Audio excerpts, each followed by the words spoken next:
The last message was one of pure joy. It arrived via the crackle and hiss of a satellite connection, a digital ghost whispering from the heart of the Sahara. Ethan Hayes, a man who read the history of the world in layers of rock, had sent it to his wife Sarah. He was a geologist by trade but a poet by nature, and his words painted a vivid picture of sun-scorched earth and boundless discovery. "Sarah, you wouldn't believe it. The formations out here, they're like nothing in the textbooks. Found something incredible, something ancient. Lily is a natural, a true desert rat. Climbed the western ridge like a pro. She sends her love. See you both in 3 days. I love you." Sarah, 6 months pregnant and sweltering in their air-conditioned apartment in Algiers, had smiled. Ethan's passions were geology and his family, and in that remote corner of the Tassili Nadjer Plateau, he had found a way to unite them. Their 12-year-old daughter, Lily, who had inherited her father's inquisitive mind and her mother's steady heart, was by his side. It was her first real expedition, a rite of passage. The plan was meticulous, as all of Ethan's plans were. He was not a reckless man. He was a student of survival, a man who respected the desert's profound and lethal indifference. They would spend 4 days on a specific survey route, returning to their modified land cruiser on the 4th day to begin the long drive back to civilization. He would check in via satellite phone at precisely 6 p.m. on the 3rd day. 3 days later, at 5:59 p.m., Sarah sat beside the phone, a glass of water sweating onto the coaster beside her. The silence in the apartment felt heavy, expectant. The clock ticked over to 6:0, then 6:1, nothing. She reasoned with herself. Solar flares, atmospheric interference, a dead zone in a canyon. Ethan was an expert. He knew how to handle a delay. He had contingency plans for his contingency plans. At 6:15, a small knot of anxiety tightened in her stomach. At 6:30, it began to feel like a physical ache. Lily. Her daughter was out there. Sarah's logic, usually a fortress, began to crumble, eroded by the insidious sands of maternal fear. By 7:0 p.m., the rationalizations had evaporated, leaving behind a stark and terrifying dread. She pictured the land cruiser, a tiny metal shell at the edge of an ocean of sand and rock. She pictured her husband and daughter, their water supply dwindling under a sun that did not care. At 8:0 p.m., her hands trembling, she made the call, first to the U.S. Embassy, then to the Algerian Gendarmerie Nationale. Her voice was steady, belying the storm inside her. She recited the facts. Dr. Ethan Hayes, American geologist. His daughter, Lily Hayes, age 12. Their vehicle, a sand-colored Land Cruiser, license plate 7B45GT. She emailed their exact route, a GPS-marked map Ethan had prepared weeks in advance. She provided the vehicle's satellite tracking number. She gave them everything. The response was swift, but the desert was swifter. It took 12 hours for a gendarmerie patrol to reach the coordinates Sarah had provided for the trailhead. There, just as she had described, sat the Land Cruiser. The scene was eerily peaceful. The vehicle was locked. There were no signs of a struggle, no broken glass, no footprints in the sand other than the officer's own. Through the window, they could see backpacks on the passenger seat, along with a supply of non-perishable food and several large canisters of water, untouched. It was a silent, damning confirmation. Ethan and Lily Hayes had arrived at their starting point. They had parked their truck, shouldered their expedition packs, and walked into the vast, silent wilderness of the Tassili Nadjer. And they had not come back. The search began as a model of international cooperation, fueled by diplomatic pressure and a primal fear of the Sahara. The Algerian government mobilized with impressive speed. A command post, a small city of canvas tents and humming generators, bloomed from the sterile dust near the abandoned Land Cruiser. Gendarmerie officers, their blue uniforms a stark contrast to the ochre landscape, coordinated with Tuareg guides, men whose ancestors had navigated these same sands by starlight for millennia. The U.S. Embassy dispatched observers and facilitated the use of an American surveillance plane, its heat-seeking cameras intended to scan the terrain for any sign of life. Helicopters chopped through the thin, superheated air, their rotor wash creating miniature, transient sandstorms. On the ground, teams fanned out in grid patterns, their boots sinking into the soft, unforgiving sand.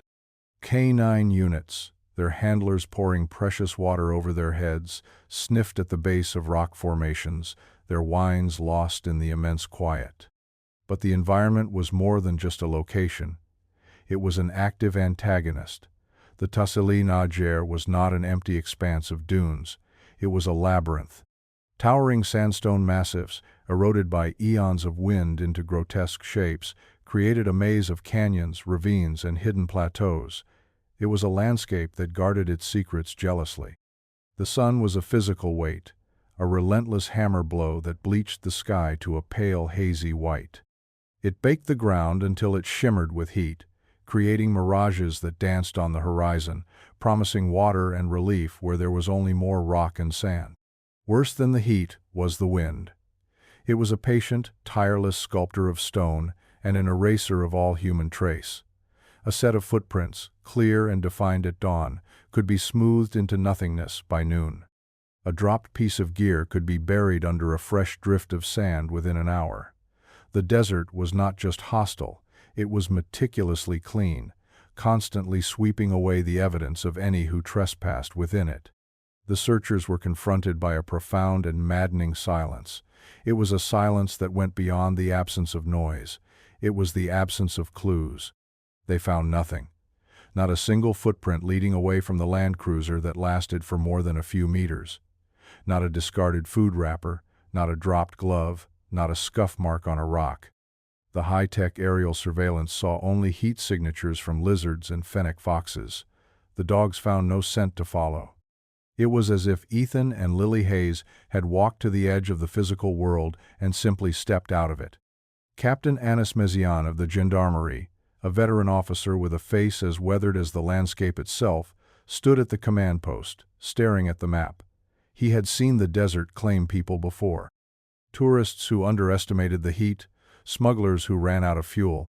But those incidents always left a trail of broken-down vehicle, a desperate series of footprints, the sad, final evidence of a struggle against the inevitable. This was different. The complete lack of evidence was, in itself, the most terrifying clue of all. It suggested something swift, something absolute. He ran a hand over his jaw, the silence of the case echoing the vast, empty silence of the desert that stretched out before him. It was a puzzle without a single piece. Weeks bled into a month. The massive, coordinated effort began to fray under the immense strain and the utter lack of progress. Hope, once a roaring fire at the command post, had dwindled to a few stubborn embers. It was then that the first potential clue emerged, a flicker in the crushing darkness. A nomadic Tuareg caravan, traveling a trade route nearly 300 kilometers south of the official search area, reported a strange find. One of the younger men had spotted a small object half buried in the sand near a well they frequented. It was a small leather pouch, its surface cracked and bleached by the sun, the kind a child might use to carry treasures. Inside the pouch was a single, smooth, black and white agate. The news reached the command post and traveled across the ocean to Sahara in an instant. For her, it was a lightning strike of hope.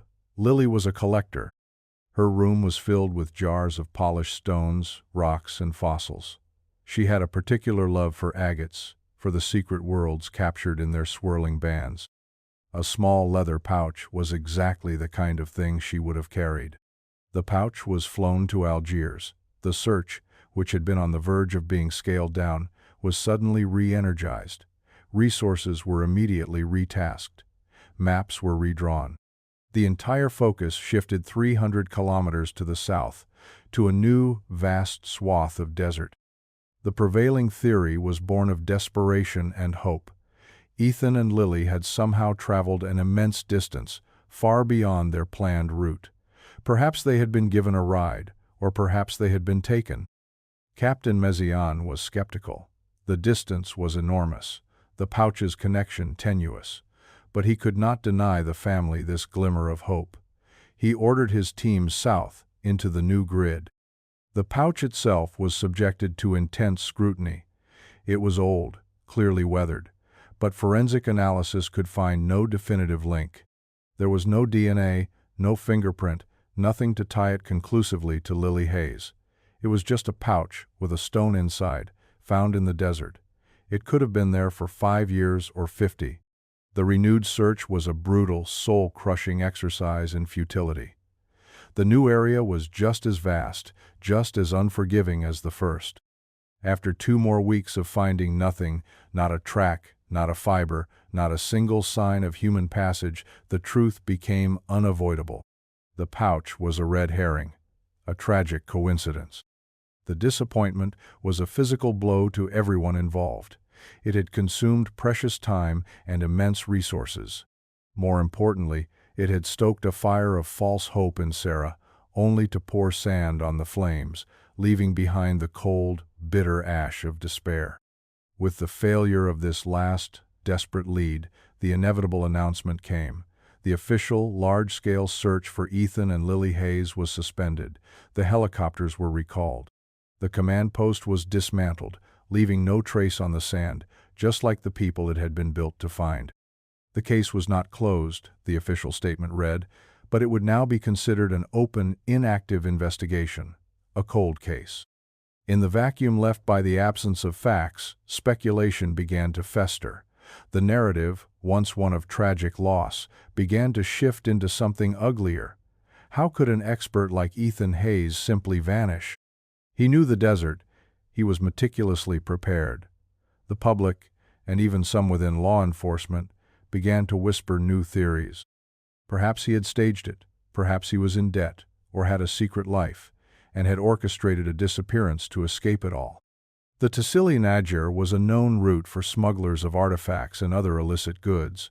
Was it possible that Ethan, the respected geologist, was involved in something criminal? The idea that he had endangered his own daughter in such a scheme was monstrous, but in the absence of evidence, the theory took root in the dark corners of online forums and quiet gossip.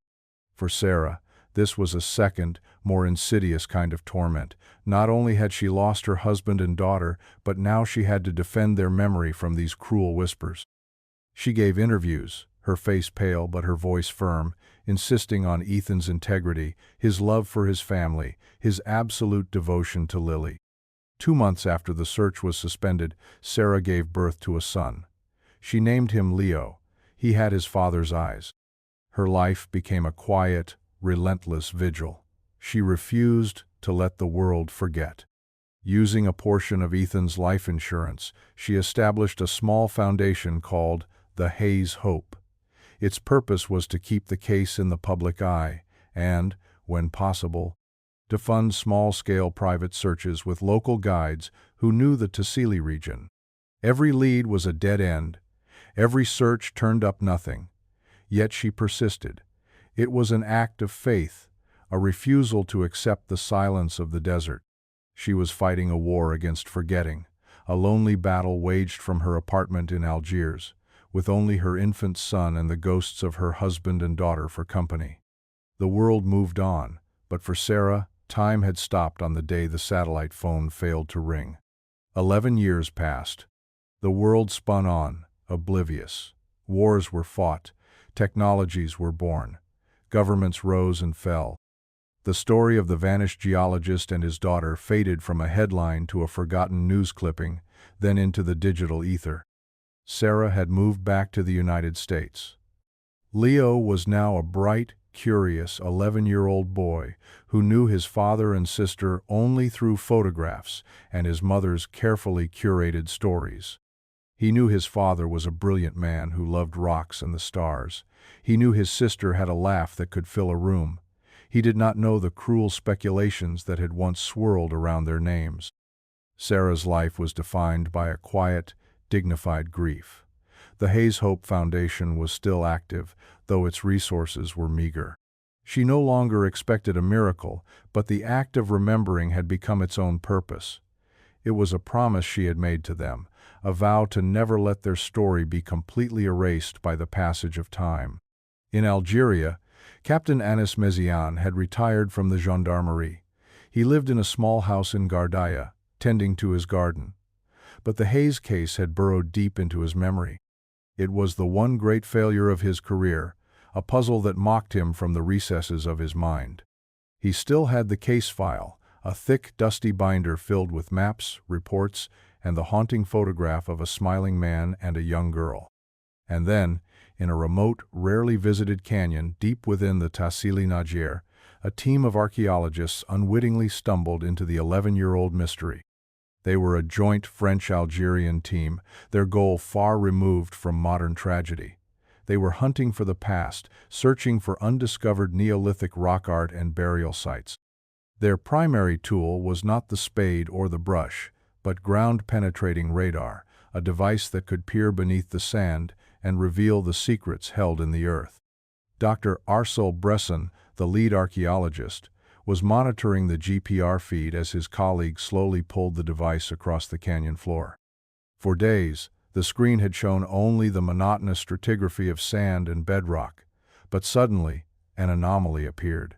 It was a sharp, clean rectangle, approximately 3 meters beneath the surface.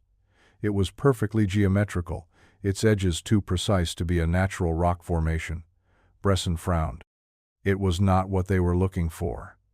Ancient burial sites were typically irregular cairns or simple pits. This was something else. It was modern. It was manufactured. "Stop," he called out. "Bring it back. Scan that spot again."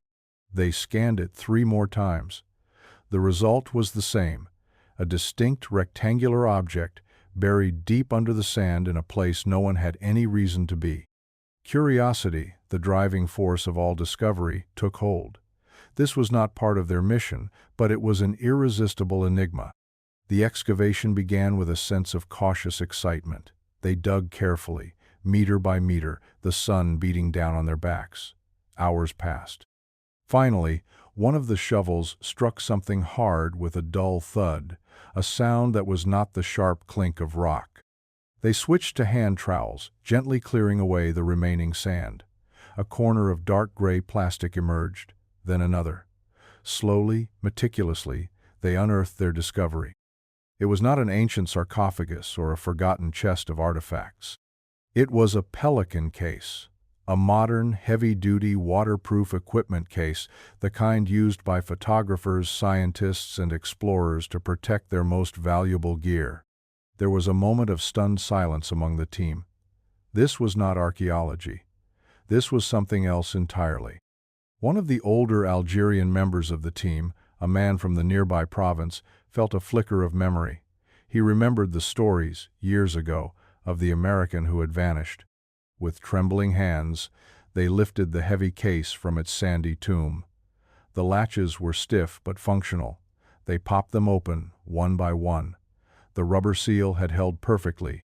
Inside, nestled in custom-cut foam, lay the contents, perfectly preserved from the ravages of the desert.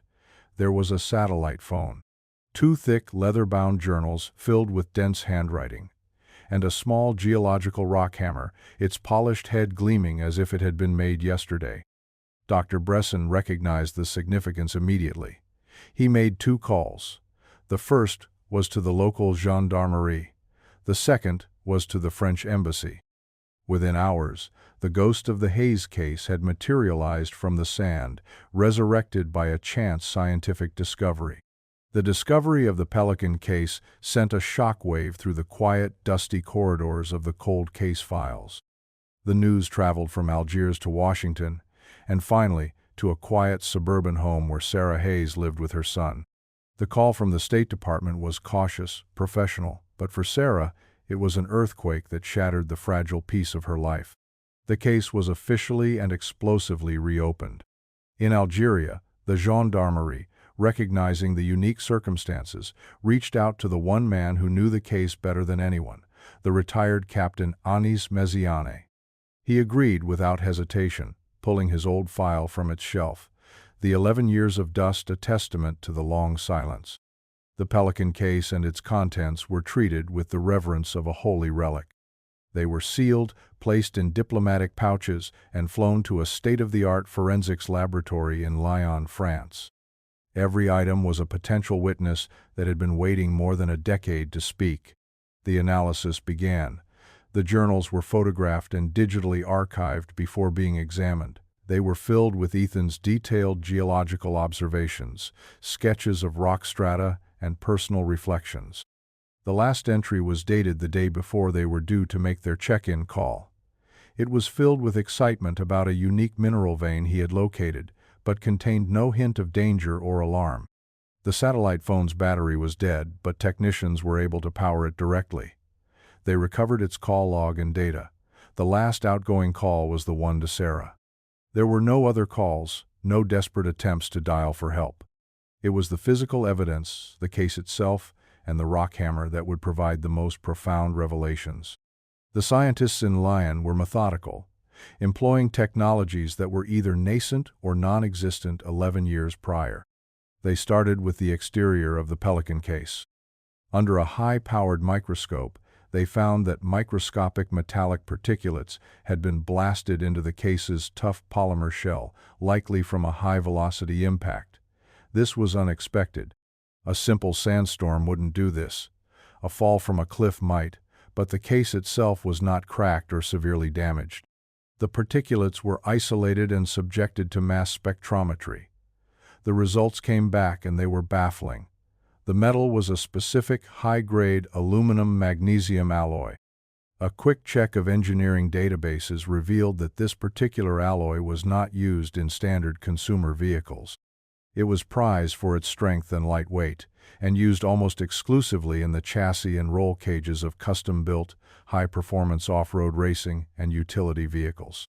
It was not the kind of metal found on Ethan's stock Land Cruiser. The next discovery was even more perplexing. The scientists carefully swabbed the inside of the case's rubber seal. They analyzed the dust and sand grains trapped there. Using a scanning electron microscope and comparative mineralogy, they determined that the geological profile of this sand did not match the geological profile of the canyon where the case was found. It was from a different region of the Sahara, hundreds of kilometers away. The paradigm of the case began to crack. This evidence suggested that the case had been in one location when it was impacted by a vehicle made of a rare alloy, and then transported to another location where it was buried. This was not an accident. This was staging. The final piece of the puzzle came from the rock hammer. To the naked eye, it was pristine. Under forensic lighting, however, it told a darker story. Technicians found faint traces of human blood deep in the crevices where the hammerhead joined the handle. DNA analysis confirmed it was Ethan Hayes's blood. But there was something else. On the flat, striking face of the hammer, the electron microscope detected microscopic traces of a foreign material that was not rock. It was crystalline, with a specific chemical signature, calcium silicate hydrate. It was, unmistakably, concrete. The lab report, when it reached Méziane's desk, was a bombshell. It invalidated every theory that had ever been considered. Ethan and Lily were not lost.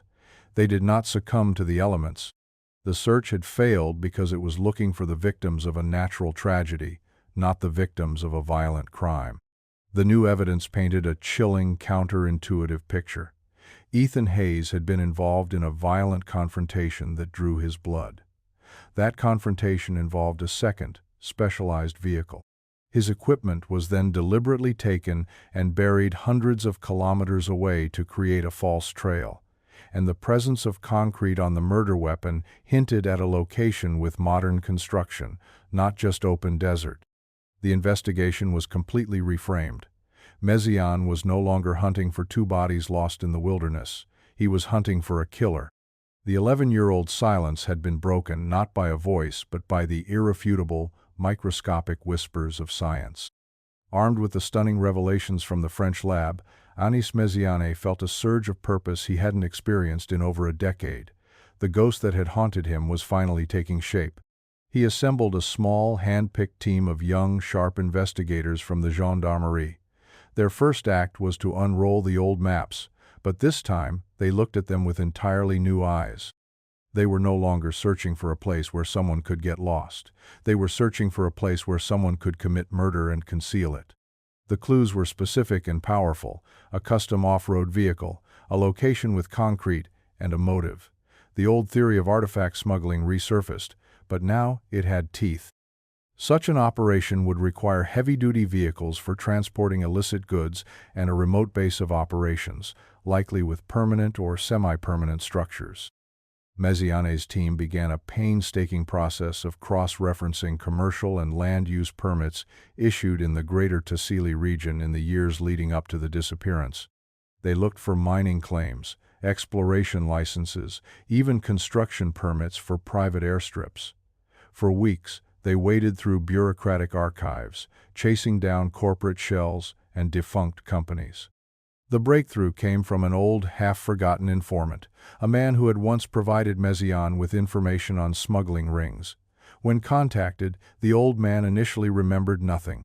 But when Mesiane mentioned the specific detail of custom-built high-performance trucks, a light went on in the informant's memory.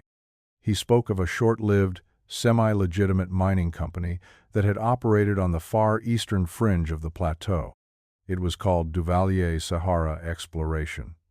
The company had a license for mineral prospecting but was widely rumored to be a front for moving goods across the porous borders of Algeria, Niger, and Libya. It was run by a French expatriate, a man named Bastien Duval. The informant remembered the trucks. They were beasts, he said, custom-built in Europe, designed to move fast over brutal terrain. He described them as rally cars with a cargo bed. The detail that made Mesiane's blood run cold was the informant's recollection that the company had abruptly folded and its personnel had vanished roughly a year after the Hayes disappearance. The name Bastien Duval was a key. The investigators dug into his records. He was a former French Foreign Legionnaire with an engineering background and a checkered history. He had no criminal record, but was known in certain circles as a ruthless opportunist. The pieces were falling into place with terrifying speed. The lab in Lyon confirmed their suspicions. They ran a search on Duval's company and found records of their vehicle acquisitions. They had purchased 3 custom-built off-road trucks from a specialty manufacturer in Germany. The chassis specifications listed the exact same aluminum-magnesium alloy found on the Pelican case. This was the connection. This was the second vehicle. The investigation now had a primary suspect. The next challenge was finding him. After 11 years, Bastien Duval had covered his tracks well, but international police cooperation had advanced significantly. Using financial records and digital footprints, they tracked his movements from Algeria to various offshore havens, and finally to a quiet, unassuming life in a small coastal town in southern Spain. He was living under his own name, apparently confident that his past was buried deep enough in the Saharan sand. Mesiane, along with a Spanish National Police liaison, traveled to Spain. They found Duval living in a modest villa, a man in his late 50s, weathered but fit. He seemed more like a retired beachcomber than a killer. The confrontation was quiet, almost clinical. They sat with him in a sterile interrogation room at the local police station. Duval was calm, dismissive, affecting an air of bored confusion. He denied ever being in the Tassili Niger. He claimed his company had operated hundreds of kilometers away. He denied ever having met an American geologist. "We have an 11-year-old mystery, Monsieur Duval," Mesiane began, his voice level. "A man and his young daughter who vanished. For a long time we believed the desert took them." Duval shrugged. "The desert takes many people."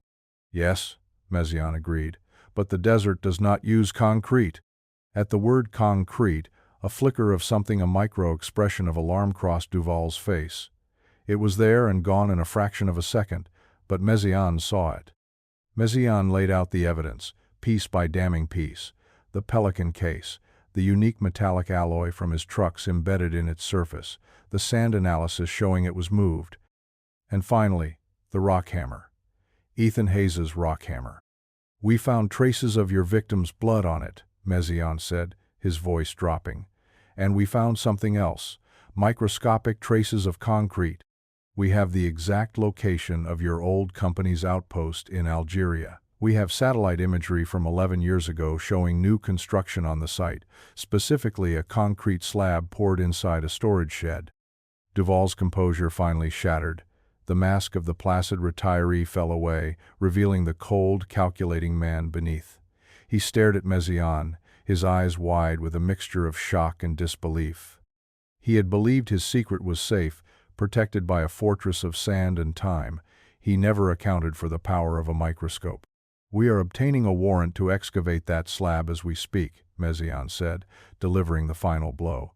"What do you think we will find beneath it, Monsieur Duval?" Silence filled the room. It was a different kind of silence than the one that had dominated the case for so long. This was the silence of a cornered man, the silence of a dark secret finally dragged into the light. Duval slumped in his chair, the weight of 11 years crashing down upon him. He looked at Méziane not with defiance, but with the hollow eyes of the defeated. The game was over. Faced with the irrefutable web of science and relentless police work, Bastien Duval confessed. The story he told, pieced together over hours of interrogation in that stark Spanish room, was one of greed, paranoia, and a tragic escalation of violence. It was a story more brutal and senseless than anyone had imagined. Ethan Hayes, in his passionate academic pursuit of geological knowledge, had been tragically unlucky. The unique mineral vein he had discovered with such excitement was no natural phenomenon. It was the site of Duval's illegal mining operation. He was smuggling coltan, a valuable and conflict-ridden mineral, out of the region, using his prospecting company as a sophisticated cover. From a high ridge, using binoculars, Ethan and Lily had observed the site. Ethan, the scientist, was intrigued, sketching the unusual activity in his journal, believing he had stumbled upon a unique geological event or perhaps an unlisted commercial mine. He had no idea he was witnessing a major criminal enterprise. Duval and his men, however, saw only a threat. They were paranoid, constantly on edge. Seeing a man with binoculars observing their secret operation was a worst-case scenario. They decided they had to intercept him, find out what he knew, and confiscate his research. They ambushed Ethan and Lily on their trek back toward their Land Cruiser. It was not meant to be lethal. Their plan was intimidation. 4 of Duval's men surrounded the father and daughter in a narrow, rocky pass. They demanded his camera, his GPS, his journals. Ethan, though outnumbered, was fiercely protective of his daughter. He refused. He tried to de-escalate, to explain he was just a scientist. But when one of the men grabbed for Lily's arm, something in Ethan snapped. He swung his pack, knocking one man down, and stood in front of his terrified daughter, a human shield. The situation spiraled out of control in seconds. In the struggle, Duval, panicked and enraged, grabbed the nearest object, the rock hammer hanging from Ethan's belt. He struck Ethan once, a single, devastating blow. It was a moment of pure, panicked violence. Ethan fell. The silence that followed was absolute. Duval and his men stood over the body of the geologist, the desert wind whistling around them. And beside him, frozen in shock and horror, stood the witness, his 12-year-old daughter, Lily. They could not let her go. She had seen everything. She had seen their faces. In the cold calculus of criminality, her life was forfeit. The second act of violence was colder, more deliberate than the first. They took the girl. The cover-up was frantic but methodical. They took Ethan's body and the captive, traumatized Lily back to their outpost. They went through Ethan's gear, formulating a plan. They would create a misdirection. They drove hundreds of kilometers south to the route frequented by nomads and buried the Pelican case, a carefully curated selection of his gear designed to suggest he had traveled far and gotten lost. They scattered a few of Lily's personal items, including the leather pouch with the agate, along the way. Back at their remote outpost, they committed their final terrible act. They disposed of the bodies of Ethan and Lily Hayes, burying them deep in the earth beneath their storage shed. Then, they mixed and poured a thick slab of concrete over the grave, erasing them from the world under a permanent gray scar. Within a year, the operation was dismantled, and Duval and his men scattered to the winds, confident their crime was buried forever. Duval was extradited to Algeria to face justice. His accomplices were tracked down, one by one.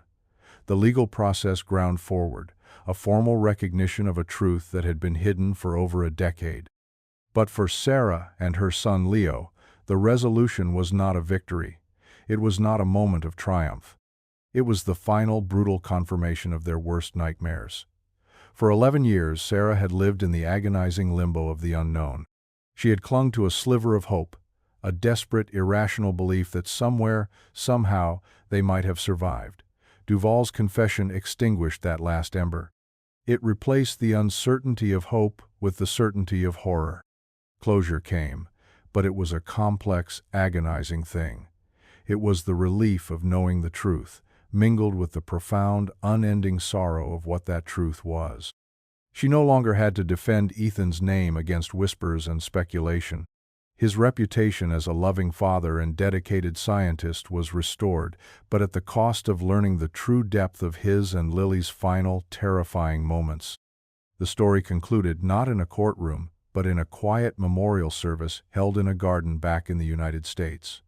Sarah stood with Leo, now a young man who bore a striking resemblance to the father he never met. She spoke of Ethan's passion for discovery and Lily's bright, infectious spirit. She did not speak of the violence or the concrete slab. She chose to remember the last message of joy, the ghost of a whisper from the heart of the Sahara. The mystery was solved, the silence was broken, but the wound of their absence remained, a permanent part of the landscape of her soul. This story was brutal, but this story on the right-hand side is even more insane.